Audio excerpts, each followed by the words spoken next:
Welcome to Not Milk Never Milk. Subscribe if you're lactose intolerant. You'll begin by confirming the basics quickly. Unlock the iPad, check iOS updates, and remove bulky screen protectors that block touch. Now place your dominant hand on the device, use one finger to tap and select apps, and drag with one finger to scroll. Once done, practice a two-finger swipe to scroll web pages and a two-finger pinch to zoom out. These immediate steps get your muscle memory working so you can move to more advanced gestures seamlessly. Next, focus on coordinated gestures that make the interface faster. Pinch with two fingers to zoom out, spread to zoom in, and use a double tap with one finger in some apps to smart zoom. Swipe up with 4 or 5 fingers to reveal the home screen or switch between apps. Drag horizontally with the same fingers to move through recent apps.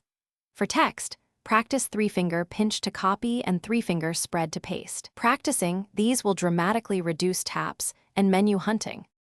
Finally, set up accessibility options to tailor gestures to your needs. Enable assistive touch to create custom gestures or use touch accommodations to adjust sensitivity. Make sure to test in several apps so you learn context variations. Some apps override system gestures. If gestures stop responding, first restart the iPad and toggle touch settings.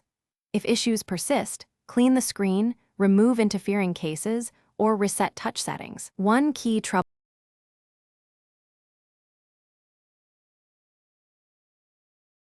Thanks for watching. If this was helpful, leave a like and consider subscribing. See you next time.